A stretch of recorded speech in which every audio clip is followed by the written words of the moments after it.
नमस्कार बच्चों। आज हम लोग शुक्नासोपदेशम जो पूर्व में हम पढ़ रहे थे उसी को आगे बढ़ाते हुए बात करेंगे। शुक्नासोपदेशम जिसके बारे में आपको पता है, हम लोग पहले से ही पढ़ रहे हैं कि ये बाणभट्ट के द्वारा रचित कादम्बरी नामक कथा से लिया गया शुक्नासोपदेशम है और इसकी महत्ता वैसे ही है जैसे महाभारत में गीता की महत्ता है। इस शुक्नासोपदेशम में जो शुकनास हैं, प्रधान अमात्य हैं, वो तारापीड़ के पुत्र चंद्रापीड़ के राज्याभिषेक के समय उपदेश दे रहे हैं। और उपदेश देते समय लक्ष्मी, यौवन, सौंदर्य, जन्मजात ऐश्वर्य आदि से होने वाले जो विपरीत प्रभाव है उनसे बचने के लिए वो उपदेश दे रहे हैं। और इस क्रम में वो युवावस्था के और लक्ष्मी के स्वभाव के कारण व्यक्तिगत जीवन पर अथवा सार्वजनिक जीवन पर आने वाले जो प्रभाव हैं, व्यक्ति के चरित्र में आने वाले जो विकार हैं, उन पर बात करते हुए, लक्ष्मी के स्वभाव की बात करते हुए अपनी बात को आगे बढ़ाते हुए वो कहते हैं कि लक्ष्मी राजाओं को यदि मिल जाती है तो लक्ष्मी के आने से क्या प्रभाव होता है, सौंदर्य अगर उनको मिलता है तो क्या प्रभाव होता है, युवावस्था अगर होती है तो क्या प्रभाव होता है। इसी क्रम में वो बता रहे हैं कि अगर किसी के पास सत्ता है, संप्रभुता है, शक्तियां हैं उसके पास में, तब उसके ऊपर क्या प्रभाव होता है। तो जब राज्याभिषेक होगा तब राजा चंद्रापीड़ को बहुत सारी शक्तियां मिल जाएगी और जब शक्तियां उनको मिल जाएगी तब उनके स्वभाव में स्वाभाविक रूप से परिवर्तन आएगा। और जो कोई भी उस सत्ता को, संप्रभुता को, पावर्स को प्राप्त करता है, कुर्सी को प्राप्त करता है, तब उसके व्यक्तित्व में स्वाभाविक रूप से आचरण में परिवर्तन आ जाता है। ये एक स्वाभाविक प्रक्रिया है। लेकिन शुकनास, बाणभट्ट यहाँ पर उत्प्रेक्षा कर रहे हैं। उत्प्रेक्षा कर रहे हैं मानो अपनी बात को उत्प्रेक्षा में कह रहे हैं। उत्प्रेक्षा बच्चों तब होता है, उत्प्रेक्षा अलंकार की का लक्षण जो है वो है संभावना मतोत्प्रेक्षा प्रकृतस्य समेन यत्, कि जब प्रकृत जो है, उपमेय जो है, जब उसकी उपमान के साथ जब संभावना की जाती है, संभावना मतलब मानो ऐसा हो, मानो ऐसा हो, ऐसा कल्पना अगर की जाती है उत्कृष्ट कोटि की, तब वहाँ उत्प्रेक्षा कहा जाता है। तो जो स्वाभाविक रूप से राज्य सत्ता प्राप्ति पर जो परिवर्तन होते हैं, उन परिवर्तनों के बारे में कवि ये कल्पना करता है कि मानो जब राज्याभिषेक होता है और राज्याभिषेक के समय जो प्रक्रियाएं होती हैं, वो प्रक्रियाएं ही समस्त जो गुण है उन गुणों को समाप्त कर देती है। तो वैसे तो देखा जाए तो राज्याभिषेक जब होता है, राज्य की और सत्ता की प्राप्ति जब होती है, तब स्वाभाविक रूप से व्यक्तित्व में, आचरण में, चरित्र में, दृष्टिकोण में परिवर्तन आ जाता है। उसी बात को कवि अपनी विलक्षण उत्प्रेक्षा शैली में ये कह रहे हैं कि राज्याभिषेक के समय मानो जो जो भी क्रियाएं होती हैं वो समस्त क्रियाएं मनुष्य के गुणों को समाप्त कर देती है। तो ये जो कल्पना है, ये जो संभावना है, ये जो उत्कृष्ट कोटि की संभावना है, उसको कवि जो है वो अपनी उत्प्रेक्षा में कह रहे हैं। और उस बात को ये उनका कहने का तरीका है। राज्याभिषेक के बाद ये सब गुण वैसे भी चले जाते हैं, ये एक स्वाभाविक बात है।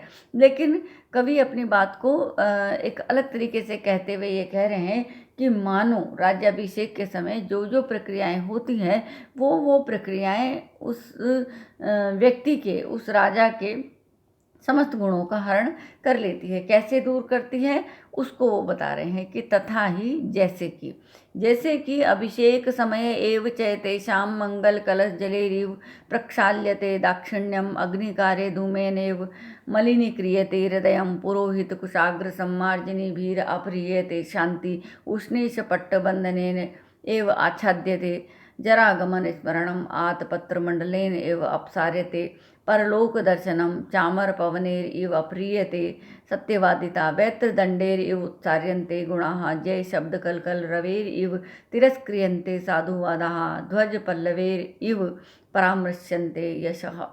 सभी प्रक्रियाएं होती है। जब राज्याभिषेक होता है तब मंगल कलशों के द्वारा स्नान करवाया जाता है, यज्ञ होता है, पुरोहित अपनी जो सम्मार्जनी है उससे वो अपनी वहाँ से जिसे कहें सम्मार्जन करने का, पवित्रीकरण करने का कार्य करता है। और इस समय पर सिर पर जो है वस्त्र ढका जाता है, पगड़ी पहनी जाती है या साफा पहना जाता है या कोई भी वस्त्र से सिर को ढका जाता है। और इसके अलावा चंवर डुलाए जाते हैं, यानी चामर जो है उनसे हवा की जाती है। इसके अलावा दंड धारण किया जाता है, जय जयकार होती है और ध्वज पताका फहराई जाती है। ये सब प्रक्रियाएं होती है और इन सब प्रक्रियाओं की कवि बहुत सुंदर कल्पना करते हुए कह रहा है कि ये प्रक्रियाएं जो है वो सारे गुणों का किस किस प्रकार से मानो अंत कर देती है। तो कह रहे हैं तथा ही, जैसे कि अभिषेक समय एव च एतेषां मंगल कलश जलेर इव प्रक्षाल्यते। अभिषेक समय एव, राज्याभिषेक के समय ही, च और राज्याभिषेक के समय ही, एतेषां इनका, किनका, राजाओं का, एतेषां इन राजाओं का, जिनका राज्याभिषेक होता है उन राजाओं का, मंगल कलश जलेर इव, मंगल कलश के जो जल हैं उनके द्वारा, इव मानो, दाक्षिण्यम, दाक्षिण्य को यानी कि जो उनकी उदारता है उसको प्रक्षाल्यते, धो दिया जाता है। मंगल कलश जलों के द्वारा धो दिया जाता है। किसको धो दिया जाता है? उदारता को, जो दाक्षिण्य है उसको धो दिया जाता है। इसका मतलब राज्याभिषेक जैसे ही होता है, जैसे ही राजकुमार जो है वो राजा बनता है, वैसे ही उसकी उदारता, उसका विशाल दृष्टिकोण जो है वो समाप्त हो जाता है। तो मंगल कलश जलों के द्वारा स्नान करवाया जाता है, प्रक्षालन करवाया जाता है, वहाँ पर जो स्थान है उसका प्रक्षालन किया जाता है। तो यहाँ कह रहे हैं कि उस प्रक्षालन के द्वारा ही मानव उदारता जो है वो धो दी जाती है। तथा ही, जैसे कि अभिषेक समय एव, अभिषेक के समय ही, च और एतेषां इनका मतलब जो राजा हैं जिनका राज्याभिषेक करवाया जा रहा है, वो जो राजकुमार से अब राजा बनने वाले हैं उनका दाक्षिण्यम, जो दाक्षिण्य भाव है, जो दक्षिण भाव है, जो उदारता का भाव है, वो इव मानो मंगल कलश जले प्रक्षाल्यते, मंगल कलश के जलों के द्वारा ही प्रक्षालन कर दिया जाता है, अर्थात धो दिया जाता है। राज्याभिषेक के समय मंगल कलश के जलों के द्वारा मानो राजाओं का जो दाक्षिण्य है, राजाओं की जो उदारता है उसको धो दिया जाता है। इसका मतलब राज्याभिषेक के बाद राजाओं की जो उदारता है वो समाप्त हो जाती है। और अग्नि कार्य धूमेन इव मलिनी क्रियते हृदयम, और अग्नि कार्य यानी यज्ञ जो कार्य है उसके धूमेन इव, धुएं के द्वारा मानो, हृदयम, हृदय को, मलिनी क्रियते, मलिन कर दिया जाता है। तो यज्ञ होता है और यज्ञ में से धुआं निकलता है, ये एक स्वाभाविक प्रक्रिया है, लेकिन कवि उत्प्रेक्षा कर रहा है कि मानो उस यज्ञ के धुएं के द्वारा हृदयम, दिल, हृदय को, मलिनी क्रियते, मलिन कर दिया जाता है। तो सरल बात तो ये है कि अभिषेक के पश्चात, राज्याभिषेक के पश्चात, राज्य की सत्ता प्राप्ति के पश्चात राजाओं के हृदय में मलिनता आ जाती है। लेकिन कवि इसको उत्प्रेक्षा में कह रहे हैं कि मानो अग्नि के धुएं के द्वारा राजाओं का हृदय जो है वो मलिन कर दिया जाता है। ये जो अग्नि का धुआं है जो काला करता है, वो राजाओं के हृदय को भी काला कर देता है। ये कवि का अपना कहने का तरीका है कि अग्नि कार्य अर्थात यज्ञ के धुएं से मानव हृदय को मलिन कर दिया जाता है। तो अग्नि प्रज्वलित होती है और चंद्रापीड़ को शुकनास कह रहे हैं कि मानो उस धुएं के द्वारा राजाओं का हृदय मलिन कर दिया जाता है। तात्पर्य क्या है कि राज्याभिषेक के पश्चात राजाओं के हृदय जो हैं उनकी पवित्रता समाप्त हो जाती है, उनकी जो निर्मलता, स्वच्छता है वो समाप्त हो जाती है और उसमें मलिनता आ जाती है। पुरोहित कुशाग्र सम्मार्जनी भीर इव अप्रियते शांति, पुरोहित की जो कुशाग्र यानी उसकी जो कुशाओं का अग्र भाग है, जो एक छोटा, जिसे कहें बुहारी कह सकते हैं, जिसको झाड़ू कह सकते हैं, जिसको वो कुशाओं को बांध करके एक सम्मार्जनी बनाते हैं, वो कुशाग्र सम्मार्जनी भी, जो कुशाओं की जो सम्मार्जनी है उसके द्वारा मानो शांति, क्षमाशीलता जो है उसको अप्रियते, दूर कर दिया जाता है। झाड़ू क्या करती है बच्चों? झाड़ू जो है वो कचरे को दूर करती है। तो यहाँ पर ये जो राज्याभिषेक है वो क्या कर रहा है? क्षमा को दूर कर रहा है, यानी राजाओं की जो सहनशीलता है, जो क्षमाशीलता है, वो दूर हो जाती है। तो पुरोहित कुशाग्र सम्मार्जनी भी पुरोहित की कुशाओं की जो सम्मार्जनी है, जो बुहारी है, जो झाड़ू है, उसके द्वारा शांति, क्षमाशीलता को, सहनशीलता को, अप्रियते दूर कर दिया जाता है। तो राज्याभिषेक के समय पुरोहित अपनी कुशाओं की जो यानी जो दूब है, जो घास है, उसकी जो सम्मार्जनी है, उससे वो वहाँ पर सफाई का काम करता है। तो यहाँ पर वो कल्पना कर रहे हैं कि मानो उस सम्मार्जनी के द्वारा राजाओं की क्षमाशीलता को भी जो है वो हटा दिया जाता है, उसको दूर कर दिया जाता है। तो पुरोहित कुशाग्र सम्मार्जनी भीर इव अप्रियते शांति, पुरोहित की कुशाओं के अग्रभाग की जो सम्मार्जनी है, जो बुहारी है, जो झाड़ू है, उसके द्वारा इव मानो अप्रियते दूर कर दिया जाता है शांति, क्षमाशीलता का मानो उसके द्वारा अपहरण कर दिया जाता है, दूर कर दिया जाता है। उष्णीश पट्ट बंधनेन इव आच्छाद्यते जरागमन स्मरणम, और राज्याभिषेक के समय पगड़ी पहनी जाती है, तो वो उष्णीश पट्टबंध, जो रेशमी जो पगड़ी है, उसके द्वारा इव मानो आच्छाद्यते ढक दिया जाता है जरा आगमन स्मरणम, वृद्धावस्था के आने की स्मृति। वृद्धावस्था के आने की जो स्मृति है, उसको मानो पगड़ी के द्वारा ढक दिया जाता है। तो बुढ़ापा आएगा, वृद्धावस्था आएगी, ये बात जो है वो राजा की स्मृति से निकल जाती है। तो कवि जो है ये कल्पना करते हैं कि मानो ये जो पगड़ी बंधी है राज्याभिषेक के समय, ये जो है स्मृति को ढक लेती है। कैसी स्मृति को? जरा आगमन स्मरणम, यानी वृद्धावस्था के आगमन की स्मृति को वो ढक लेती है। जब मनुष्य को वृद्धावस्था का भान होता है, तब उसका जो अहंकार है सौंदर्य और युवावस्था से संबंधित, वो अहंकार जो है वो नहीं होता है। लेकिन जब वो भूल जाता है कि वृद्धावस्था भी आने वाली है, तो उसका जो स्वभाव है उसमें अहंकार, मद, अभिमान आदि आ जाते हैं। तो जो है शुकनास कह रहे हैं कि उष्णीश पट्ट बंधनेन इव आच्छाद्यते जरा आगमन स्मरणम, रेशमी वस्त्र की जो पगड़ी है उसके द्वारा मानो, रेशमी पगड़ी को बांधने के द्वारा मानो जरा आगमन स्मरणम आच्छाद्यते, वृद्धावस्था के आने की स्मृति को ढक दिया जाता है। आतपत्र मंडलेन इव अपसार्यते परलोक दर्शनम, और आतपत्र जो छाता है, छत्र धारण किया जाता है राज्याभिषेक के समय, तो वो जो छत्र है उसके द्वारा अपसार्यते मानो दूर कर दी जाती है परलोक दर्शनम, परलोक का दर्शन, यानी दूसरे लोक का जो दर्शन है, जो मृत्यु के पश्चात दूसरे लोक में जाना है, लेकिन वो जाने का भान ही नहीं रहता, क्योंकि उसको उस छाते से ऊपर कुछ दिखाई नहीं देता। छत्र जो राजा के मस्तिष्क पर है उसके ऊपर उसको दिखाई नहीं देता, इसलिए जो है उसको परलोक का दर्शन नहीं होता, यानी वो परलोक के बारे में नहीं सोचता।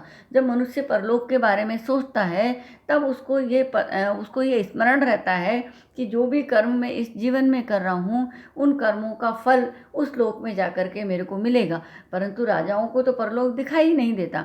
क्यों दिखाई नहीं देता? तो कवि कल्पना कर रहे हैं कि मानो ये जो छत्र धारण कर रखा है उन्होंने, इस छत्र के धारण करने के कारण इस छत्र से परे का उनको दिखाई नहीं देता है, इसलिए वो परलोक दर्शन को भूल जाते हैं। इसका मतलब ये है कि वो इस जन्म के बाद जो पुण्य और पाप का फल मिलने वाला है उसको भूल जाते हैं, इसलिए उनके व्यवहार में, आचरण में अहंकार आदि दुर्गुण आ जाते हैं। तो आतपत्र मंडलेन इव अपसार्यते परलोक दर्शनम, तो छत्र मंडल के द्वारा मानो परलोक का दर्शन जो है वो हटा दिया जाता है, अर्थात राजाओं को परलोक दिखाई नहीं देता है। और चामर पवनेर इव अप्रियते सत्यवादिता, और चंवर की हवा के द्वारा मानो दूर कर दिया जाता है सत्यवादिता को। तो राजा जब राजा बनते हैं, जब राज्याभिषेक होता है, तो वो सच बोलना छोड़ देते हैं, यानी राजनीति और कूटनीति जिसमें साम दाम दंड भेद ये सब तो है ही, उस दृष्टिकोण से तो राजा को ये सब करना ही पड़ता है। लेकिन राज्याभिषेक के पश्चात सत्ता का अहंकार जो है उसको सच से दूर कर देता है। तो कवि ये कल्पना कर रहे हैं कि रेशमी पगड़ी जो है चामर के जो पवन है, यानी जो चंवर की जो हवा है, चंवर ढुलाते हैं यानी चंवर से हवा करते हैं, उस व्यजन से हवा करते हैं, उस हवा के द्वारा मानो सत्यवादिता को दूर कर दिया जाता है। और वेत्र दंडे इव उत्सार्यन्ते गुणाः, और वेत्र यानी बेंत का, दंड मतलब लकड़ी, बेंत की लकड़ी के द्वारा इव मानो गुणाः गुण उत्सार्यन्ते हटा दिए जाते हैं। डंडा क्या करता है? डंडा जो है वो भगाने का काम करता है। तो राजा के पास जो डंडा है, राजकुमार के पास यज्ञ राज्याभिषेक के समय दंड धारण करना पड़ता है। तो वो जो दंड है, वो दंड जो है वो मानो गुणों को भगा देता है।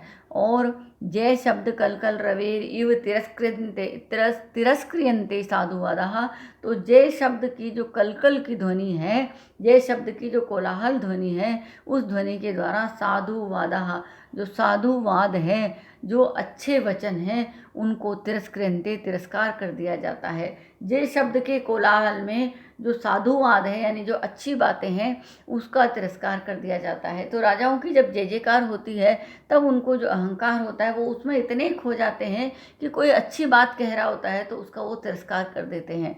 तो मानो कवि कल्पना कर रहे हैं कि मानो जय जयकार के शब्दों के कोलाहल में साधु वचन, अच्छे वचन जो है वो तिरस्कृत कर दिए जाते हैं। और ध्वज पल्लवेर इव परामृश्यन्ते यशः, और ध्वज का जो पट है, ध्वज का जो वस्त्र है, उसके द्वारा मानो यशः यश को परामृश्यन्ते पोंछ दिया जाता है। तो जो पताका है, जो ध्वज है, उसके वस्त्र के द्वारा मानो यश को भी पोंछ दिया जाता है। तो कह रहे राजा बनने के बाद यश जो है वो समाप्त हो जाता है, क्योंकि यश तो अच्छे कार्यों से होता है, और जब अच्छे कार्य करेंगे, प्रजाहित के कार्य करेंगे, तो यश प्रचारित होगा। लेकिन सामान्य रूप से राजा बनने के बाद जो अहंकार आता है, जो लक्ष्मी आती है, जो मद आता है, जो ऐश्वर्य और भोग विलास आते हैं, तब जो है वो यश जो है अपयश में परिणमित हो जाता है। तो जो दुर्गुण सामान्य रूप से आते हैं और जो गुणों का नाश सामान्य रूप से होता है, राजा बनने के पश्चात, राज्याभिषेक होने के पश्चात क्या क्या दुर्गुण आते हैं? उदारता चली जाती है, हृदय मलिन हो जाता है, सहनशीलता दूर हो जाती है, वृद्धावस्था को और मृत्यु को मनुष्य भूल जाता है और सत्यवादिता को छोड़ देता है, गुण जो है उससे दूर हो जाते हैं, सच्चे वचनों को, साधु वचनों को वो तिरस्कार करता है और उसके यश का नाश हो जाता है। ये सब बातें सामान्य रूप से होती है, लेकिन कवि इसको उत्प्रेक्षा में कह रहा है, उत्कृष्ट कोटि की संभावना करते हुए, मानो ये इस वजह से होता है। राज्याभिषेक के समय जो प्रक्रियाएं हो रही हैं, वो मानो इन सब गुणों को दूर कर देते हैं। तो तथा ही जैसे कि अभिषेक समय एव च एतेषां मंगल कलश जलेर इव प्रक्षाल्यते, अभिषेक के समय ही एतेषां, षष्ठी का बहुवचन है, इन राजाओं को का मंगल कलश जलेर इव, मंगल कलश जलों के द्वारा, इव मानो मंगल कलश जले विसर्ग है और फिर इव, तो विसर्ग संधि है यहाँ पर, विसर्ग का स का जो है र हो जाता है। तो मंगल कलश जलेर इव प्रक्षाल्यते, मंगल कलश के जलों के द्वारा मानो प्रक्षालन कर दिया जाता है, धो दिया जाता है। किसको धो दिया जाता है? दाक्षिण्यम, दाक्षिण्य को धो दिया जाता है, उदारता को धो दिया जाता है, यानी कि उदारता समाप्त हो जाती है। अग्नि कार्य धूमेन इव मलिनी क्रियते हृदयम, अग्नि कार्य के यानी यज्ञ के धूमेन, धुएं के इव मानो, धूमेन प्लस इव, अ प्लस ई को ए हो गया है, गुण संधि है यहाँ पर आदिगुण से। तो अग्नि कार्य धूमेन, अग्नि कार्य यानी यज्ञ के धुएं के द्वारा, इव मानो मलिनी क्रियते, मलिन कर दिया जाता है हृदयम, हृदय को। पुरोहित कुशाग्र सम्मार्जनी भी, पुरोहितस्य कुशाग्र सम्मार्जनी भी, तो पुरोहित की जो कुशाओं की जो सम्मार्जनी है, जो बुहारी है, उसके द्वारा शांति, सम धातु है इसमें, 3 प्रत्यय, शांति, शांति को, क्षमाशीलता को जो है अप्रियते दूर कर दिया जाता है। उष्णीश पट्ट बंधनेन इव, तो यहाँ पर भी गुण संधि है, उष्णीश पट्ट यानी रेशमी वस्त्र, उष्णीश एव पट्टबंधः इति, उष्णीश पट्टबंधः, तो कर्मधारय समास है, विशेषण विशेष्य का। पगड़ी जो है वो रेशमी वस्त्र की पगड़ी है और उसके द्वारा आच्छाद्यते, आ उपसर्ग है, छादन के अर्थ में छद धातु है, और आच्छाद्यते, आच्छादन कर दिया जाता है, ढक दिया जाता है। सत्यवादिता, सत्यवादिता का गुण जो है वो ढक दिया जाता है। सत्यवादिता में तल प्रत्यय है, तल का जब रूप चलते हैं तो प्रथमा के वचन में ता होता है। सत्यवादिता, सत्यवादिता को रेशमी वस्त्र को बांधने के द्वारा मानो जो है वो ढक दिया। जरा सॉरी उष्णीच पट्ट बंधनेन इव आच्छाद्यते जरा आगमन स्मरणम। तो रेशमी वस्त्र के द्वारा मानो जो है वृद्धावस्था के आने का स्मरण जो है वो भुला दिया जाता है, वृद्धावस्था के आने की याद को भुला दिया जाता है। जरायाः आगमनम, जरा प्लस आगमनम, तो दीर्घ संधि है यहाँ पर, आ प्लस आ को आ हो गया है, अक सवर्ण दीर्घ से। जरा आगमन स्मरणम, वृद्धावस्था के आने की स्मृति को रेशमी वस्त्र के द्वारा मानो ढक दिया जाता है। आतपत्र मंडलेन इव अपसार्यते, आतपत्र जो है वो आतप यानी धूप, त्र मतलब रक्षा, तो आतपत्र यानी कि रक्षा, धूप से जो रक्षा करता है वो आतपत्र है। उसका हम सामान्य रूप से आतपत्र के रूप में उच्चारण करते हैं, तो आतपत्र है। आतप यानी धूप, त्र मतलब रक्षा करने वाला, तो धूप से रक्षा करने वाला अर्थात जो छत्र है, उस छत्र मंडल के द्वारा अपसार्यते दूर कर दिया जाता है परलोक दर्शनम, दूसरे लोक का दर्शन। तो राजा का जो छत्र है, उस छत्र के द्वारा मानो राजा को परलोक दिखाई ही नहीं देता है, उसको छत्र दिखाई देता है, उसको राज्य सत्ता दिखाई देती है। वो जो छत्र है वो उसको अब आगे की चीज़ें देखने ही नहीं देता। तो इस प्रकार से छत्र मंडल के द्वारा, उस छत्र के द्वारा परलोक दर्शन को जो है वो दूर कर दिया जाता है। चामर पवनेर इव, चंवर की हवाओं के द्वारा, इव मानो अप्रियते दूर कर दिया जाता है। ये जो है यहाँ पर निजंत पद है, इसलिए अप्रियते, आच्छाद्यते, प्रक्षाल्यते, तो इस प्रकार का प्रयोग है यहाँ पर। तो प्रक्षालन किया जाता है, हटा दिया जाता है, धो दिया जाता है, इस प्रकार से कर्म वाच्य के वाच्य हैं। तो इस प्रकार से जो है लक्ष्मी के द्वारा या राजलक्ष्मी के द्वारा, जो राज्य सत्ता है उसके द्वारा गुणों को हटा दिया जाता है। और कह रहे हैं कि वेत्र दंडेर इव उत्सार्यन्ते गुणः, बेत की लकड़ी के द्वारा, बेत के डंडों के द्वारा मानो उत्सार्यन्ते हटा दिए जाते हैं गुणः, गुणों को। तो गुण बहुवचन है, इसलिए क्रिया भी बहुवचन की आ रही है, तो क्रिया जो है वो कर्ता के अनुसार होती है। गुणः अपसार्यन्ते, उत्सार्यन्ते गुणों को हटा दिया जाता है, वेत्र दंडे बेत की लकड़ियों के द्वारा। तो गुण यहाँ पर जो है करता है, गुण हटा दिए जाते हैं, इसलिए जो है उत्सार्यन्ते में बहुवचन है। जय शब्द कलकल रवेर इव तिरस्क्रियन्ते साधुवादाः, तो जय शब्द की कलकल की आवाज़ से साधुवादा, जो सत्य वचन है, जो अच्छे वचन है, उनको तिरस्क्रियन्ते तिरस्कार कर दिया जाता है और उसकी उपेक्षा कर दी जाती है। ध्वज पट पल्लवेर इव परामृश्यन्ते यशः, तो ध्वज का जो वस्त्र है, पताका का जो वस्त्र है, उसके द्वारा मानो यश को परामृश्यन्ते ढक दिया जाता है, यश को जो है वो दूर कर दिया जाता है और अपयश उसके स्थान पर आ जाता है। तो इसका तात्पर्य यह है कि सरल शब्दों में हम कहें तो कवि ये कहना चाह रहे हैं कि राज्याभिषेक के पश्चात दाक्षिण्य खत्म हो जाता है, समाप्त हो जाता है, हृदय मलिन हो जाता है, सहनशीलता चली जाती है, वृद्धावस्था को मनुष्य भूल जाता है और इसके अलावा जो है परलोक उसको दिखाई नहीं देता है और सत्यवादिता को वो छोड़ देता है, गुण उससे दूर चले जाते हैं, अच्छे वचनों को, साधु वचनों का वो तिरस्कार करता है और यश जो है उसका समाप्त हो जाता है। लेकिन कवि इसको उत्प्रेक्षा में कह रहे हैं कि मानो मंगल कलश जलों के द्वारा उदारता को धो दिया जाता है, मानो अग्नि कार्य के द्वारा हृदय मलिन कर दिया जाता है, मानो पुरोहित की उस बुहारी के द्वारा सहनशीलता को हटा दिया जाता है, मानो रेशमी वस्त्र के द्वारा वृद्धावस्था, रेशमी वस्त्र की पगड़ी के द्वारा वृद्धावस्था की स्मृति को हटा दिया जाता है और छत्र के द्वारा मानो जो है परलोक दिखाई नहीं देता है, चंवर की हवाओं के द्वारा मानो सत्यवादिता को उड़ा दिया जाता है, वेत्र दंडे बेत के डंडों के द्वारा मानो गुणों को भगा दिया जाता है और जे शब्द के कोलाहल के द्वारा मानो साधु वचनों का तिरस्कार किया जाता है। ध्वज पल्लवेर, तो ध्वज की जो पताका का जो वस्त्र है उसके द्वारा यश को हटा दिया जाता है, यश को ढक लिया जाता है, यश को पोंछ दिया जाता है। तो इस प्रकार से कवि विलक्षण तरीके से उत्प्रेक्षा में अपनी बात को कह रहे हैं। राज्याभिषेक के पश्चात, राज्य और सत्ता प्राप्त होने के पश्चात, राजलक्ष्मी प्राप्त होने के पश्चात राजाओं में जो सामान्य रूप से परिवर्तन आ जाते हैं, वो गुणों को भूल जाते हैं और दुर्गुणों में आसक्त हो जाते हैं। इसी बात को कवि उत्प्रेक्षा में कह रहे हैं कि मानो राज्याभिषेक के समय होने वाली क्रियाओं के द्वारा राजाओं के जो गुण हैं, उन गुणों का भी अपहरण कर लिया जाता है, उनको भी दूर कर दिया जाता है। तो पूरे जो पैराग्राफ है उसमें कर्मवाच्य है, कर्मवाच्य में कर्म प्रधान होता है और क्रिया जो होती है वो कर्म के अनुसार होती है। तो इस तरीके से और जो करता है उसमें तृतीया आती है। तो यहाँ पर सब जो करता है, मंगल कलश जलेयु अग्निकार्य धूमेन पुरोहित कुशाग्र सम्मार्जनी भी उष्णीश पट्टबंधनेन वैत्र